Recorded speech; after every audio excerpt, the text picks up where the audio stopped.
बेटा अभी तक हमने देखा कि व्यक्ति जो होते हैं वो आकांक्षाओं और लक्ष्यों को तो हमने देखा है कि उनके क्या क्या लक्ष्य हो सकते हैं, विकास के लक्ष्य अलग हो सकते हैं। तो सिर्फ आय ही एक लक्ष्य नहीं है, उसके साथ साथ क्या देखते हैं वो उनकी सुरक्षा देखते हैं, दूसरों से आदर उनको मिले, समानता का व्यवहार मिले, आज़ादी मिले। ऐसे लक्ष्यों के बारे में भी इंसान सोचता है जब वो कहीं नौकरी करने जाता है।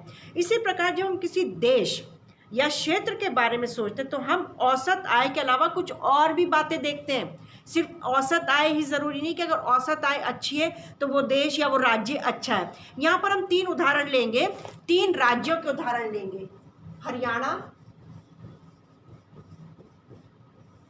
केरल और बिहार। 3 राज्यों के लिए हम डिस्कस करेंगे। इनकी पहले हम देखेंगे इनकी औसत आय कितनी है। ये वार्षिक होगी बेटा, यानी सालाना कितनी है इनकी औसत आय कितनी है, वर्ष में एक व्यक्ति कितनी आय कमाता है। अब हरियाणा में जो है वो एक व्यक्ति की जो औसत आय है वो 1,62,034 रुपये, 1,62,034 रुपये कमाता है एक व्यक्ति। वहाँ पर प्रति व्यक्ति आय है साल की, एक व्यक्ति इतना कमाता है। और अगर हम केरला में देखें तो वहाँ पर है 1,40,190 रुपये, इतना कमाता है वहाँ का व्यक्ति। और अगर हम बिहार में देखें तो बहुत कम है, 31,454 रुपये, इतना कमाता है एक व्यक्ति। यानी हरियाणा में एक साल में एक व्यक्ति 1,62,034 रुपये कमाता है, केरला में 1,40,190 रुपये एक व्यक्ति कमाता है, और बिहार में 31,454 रुपये कमाता है। अब अगर इसके हिसाब से देखें तो बिहार जो है वो औसत आय में बहुत कम है, इसका मतलब बिहार में विकास नहीं हो रहा है। इससे तो यही पता लग रहा है, और इससे यह पता लग रहा है कि हरियाणा जो है सबसे ज़्यादा विकसित है क्योंकि औसत आय बहुत ज़्यादा है। लेकिन इसके साथ साथ आय के अलावा हमें कुछ और चीज़ें भी देखनी है, उससे पता लगेगा कि विकास हो रहा है कि नहीं। अगर हम देखें कि हरियाणा में शिशु मृत्यु दर, यानी जो 1 साल होने से पहले बच्चे मर जाते हैं, यानी फर्स्ट बर्थडे भी नहीं देखते अपना, जो बच्चे मर जाते हैं हरियाणा में मरते हैं वो 33 बच्चे साल में, ये भी सालाना है। और अगर केरला में देखें तो सिर्फ 10 बच्चे मरते हैं, और अगर बिहार में देखें तो वहाँ 38 बच्चे मरते हैं शिशु मृत्यु दर। इसके हिसाब से तो फिर केरला बहुत आगे है, इसका मतलब वहाँ लोगों की हेल्थ का ध्यान रखा जा रहा है, 10 ही लोग बच्चे मर रहे हैं। लेकिन दूसरी तरफ हरियाणा में और बिहार में तो बहुत बच्चे मर रहे हैं। एक और तरीके से देखेंगे साक्षरता दर, कितने पढ़े लिखे हैं। हरियाणा में 82% बच्चे पढ़े लिखे हैं लोग हरियाणा में। अगर केरला में देखें तो 94% लोग पढ़े लिखे हैं, और अगर बिहार में देखें तो 62% लोग पढ़े लिखे हैं। तो इसके हिसाब से क्या हो गया, केरला फिर आगे हो गया। केरला में शिशु मृत्यु दर भी कम है, 10 ही मरते हैं साल में। साक्षरता दर यानी कितने पढ़े लिखे, 94% लोग पढ़ते हैं, तो इसके हिसाब से तो हरियाणा फिर पीछे हो गया, केरला आगे है। अब एक और तरीके से देखते हैं कि 14 से 15 साल तक की बच्चे, कितने बच्चे पढ़ते। प्राइमरी में तो देखो सभी माँ बाप अपने बच्चों को भेजते हैं, लेकिन अब हम ये देखेंगे कि 14 से 15 यानी 10वीं क्लास तक कितने बच्चे पहुँच पाते हैं। हरियाणा में पहुँच पाते हैं 61%, 10th क्लास तक समझ लें, ठीक है ना, ये 2013-14 का रिकॉर्ड है। और केरला में 83% 10th तक पहुंचते, और बिहार में 43%। अब क्या कहोगे, कौन सा राज्य विकसित है, केरला ही हुआ ना। बेशक केरला की आय बहुत कम है हरियाणा से, लगभग 22,000 का फर्क है, लेकिन ये तीनों अगर चीज देखें तो केरला इनमें बहुत आगे है। कहने का मतलब ये, जैसे मनुष्य अपनी आय के अलावा कुछ और भी चीज़ें देखता है, तो ऐसे ही हम राज्य या देशों में भी आय के अलावा कुछ और भी चीज़ें देखते हैं, जो ये चीज़ है। अब मान लो जैसे ये है, ये बच्चों की मृत्यु है, ये जिन माँ बाप के बच्चे मर जाते होंगे पहला बर्थडे होने से पहले, उन्हें कितना दुख लगता होगा। इसका मतलब लोगों के स्वास्थ्य पर ध्यान नहीं दिया जा रहा है। सिर्फ आय ज़्यादा होने से हम ये नहीं कह सकते कि कोई राज्य या कोई देश विकसित है। उसके साथ ये सब चीज़ें भी चाहिए, तब हम कहेंगे कि हाँ ये देश या ये राज्य विकसित है। अब हमारे हिसाब से तो, या मेरे हिसाब से, केरला विकसित राज्य में आएगा। हर तरीके से केरला विकसित राज्य में आएगा। आ रहा है कि नहीं आ रहा है? बेशक उसकी प्रति व्यक्ति आय कम है, लेकिन वो इस तरीके से बहुत आगे है। तो हम ये कह सकते हैं कि केरला जो है वो एक विकसित राज्य में आ रहा है। ठीक है ना। तो बेटा अभी हमने ये पढ़ा और ये देखा कि ज़रूरी नहीं है किसी राज्य या देश की आय ज़्यादा हो तो वो विकसित हो। अब हरियाणा में औसत व्यक्ति की आय, औसत व्यक्ति जो हमने अभी देखा, केरल के औसत व्यक्ति की आय से ज़्यादा, और हरियाणा में ज़्यादा है औसत आय, लेकिन इन महत्वपूर्ण क्षेत्रों में वह केरल से पीछे। जो अभी हमने देखे ना, साक्षरता में, शिशु मृत्यु दर है, 10th क्लास तक कितने बच्चे पढ़ते हैं, उन सब में हरियाणा केरला से पीछे है। इसका कारण यह है कि यह आवश्यक नहीं कि जेब में रखा हुआ रुपया वो सब वस्तुएं और सेवाएं खरीद सके जिनकी आपको एक बेहतर जीवन के लिए आवश्यकता हो सकती। ज़रूरी नहीं कि हमारी जेब में अगर रुपया रखा हुआ है, हरियाणा की बात ले, अगर जेब में लोगों के पास बहुत रुपया है तो ऐसा ज़रूरी नहीं है कि वो एक बेहतर जीवन उससे खरीद सके। इसके लिए लोगों को ही आगे आना पड़ेगा। अच्छे स्वास्थ्य के लिए, अच्छे जीवन के लिए लोगों को ही आगे आना पड़ेगा। नागरिक कितनी भौतिक वस्तुएं और सेवाएं प्रयोग कर सकते हैं, इसके लिए आय अपने आप में संपूर्ण रूप से पर्याप्त सूचक नहीं है। जैसे सामान्यतः आपका द्रव्य आपके लिए प्रदूषण मुक्त वातावरण नहीं दे सकता। आपको रुपया पैसा हमें एक प्रदूषण मुक्त वातावरण दे सकता है क्या? नहीं दे सकता। इसके लिए हमारी सोच को बदलना ज़रूरी है।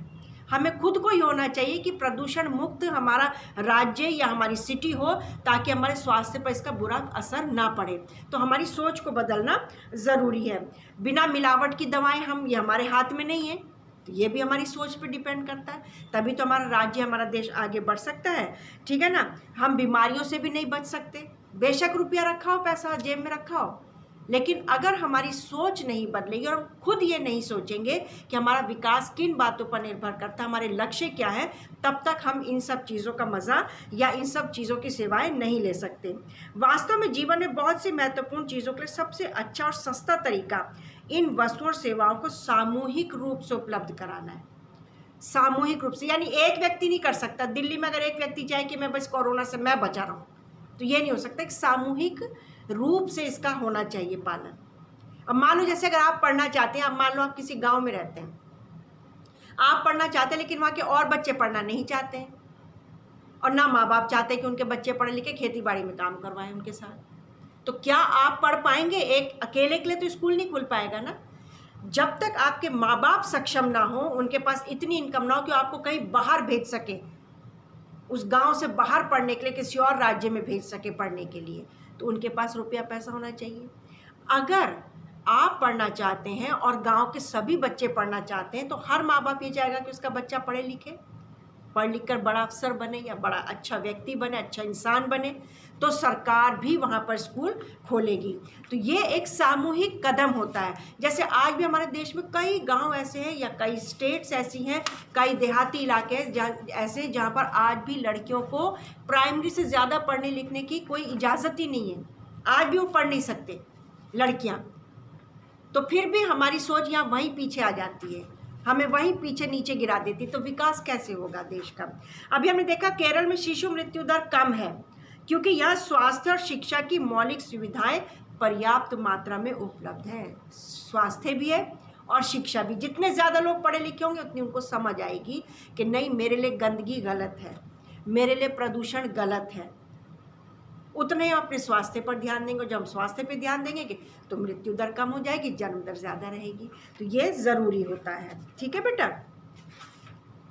आगे हम पढ़ेंगे कि जैसे देशों का है, अभी हमने राज्यों का देखा, ऐसी देशों का भी है। तो हम कई देशों की तुलना कर सकते हैं, भारत की, श्रीलंका की, अपने अड़ोसी पड़ोसी देशों की, उनकी भी हम इसी तरीके से तुलना कर सकते हैं कि भारत किस स्थान पर। मैं अभी तुम लोग को एक तालिका दूंगी करने के लिए, उससे तुम्हें पता लग जाएगा कि भारत किस स्थान पर आता है।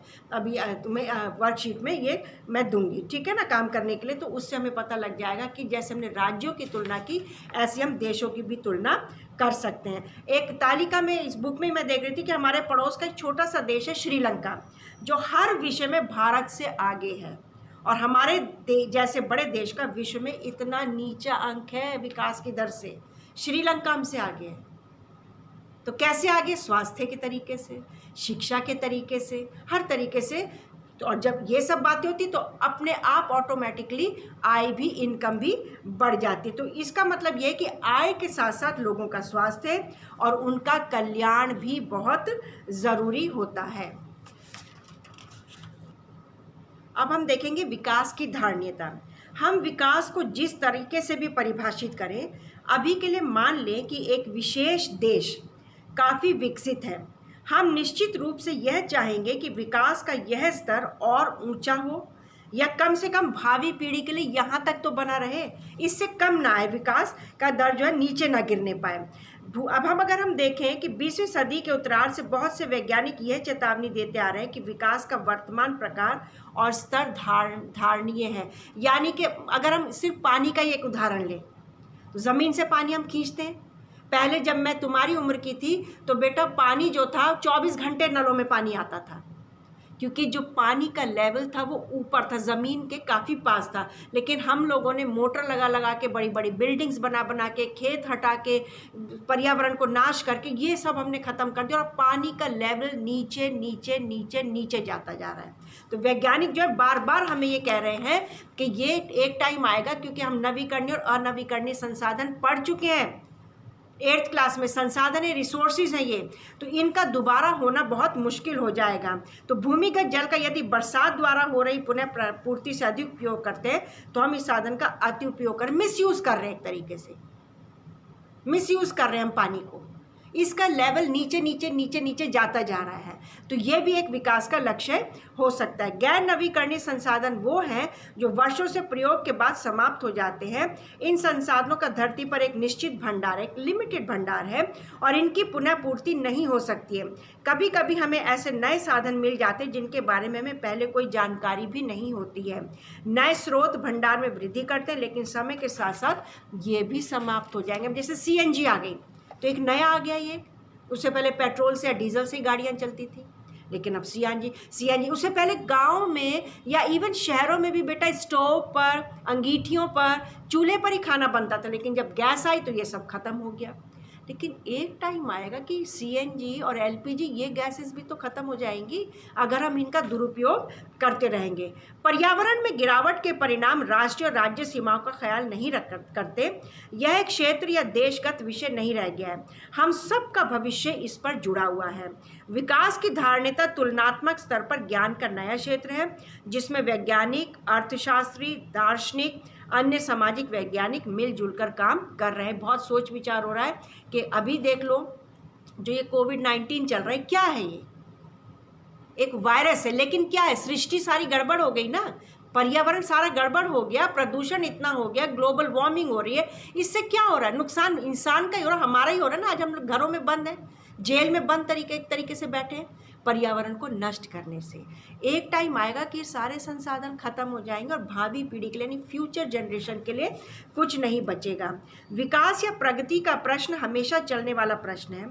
हर वक्त में हमें व्यक्तिगत स्तर पर और समाज का सदस्य होने के नाते यह प्रश्न पूछने की आवश्यकता है कि हम कहाँ जाना चाहते हैं। हमें अपने आप से प्रश्न करना है। सारी सृष्टि को बिगाड़ के रख दिया अभी हमने, और आज हम ही परेशानी में। तो हमें अपने आप से प्रश्न करना है कि हम कहाँ जाना चाहते हैं, हम क्या बनना चाहते हैं और हमारे लक्ष्य क्या है। इसलिए विकास पर बहस जारी रह गई है, तो इसलिए हमें बहुत ज़्यादा ध्यान देने की ज़रूरत है। इसी के ऊपर तुम्हें वर्कशीट भी डाल दी जाएगी। वो वर्कशीट सोशल साइंस की जो कॉपी बनाई है, इकोनॉमिक्स की अलग कॉपी बनेगी, उसमें करना है। और जो CBSE का काम है वो अलग कॉपी है। अगर हर सब्जेक्ट की 3 ही सब्जेक्ट अलग अलग कॉपी बना लें तो ज़्यादा अच्छा है। और ये सोशल साइंस की हर सब्जेक्ट, 4 सब्जेक्ट्स है ना, इकोनॉमिक्स है, सिविक्स है, हिस्ट्री है, ज्योग्राफी, चारों की अलग अलग कॉपी बनेगी। बार बार मुझसे क्वेश्चन ना पूछें, ठीक है। ये इकोनॉमिक्स का एक नई कॉपी बनाना, लेसन का नाम लिख के क्वेश्चन आंसर्स करना। मैं अभी इसी के ऊपर तुम लोगों को क्वेश्चन आंसर्स डाल दूंगी। Wish you all the very best.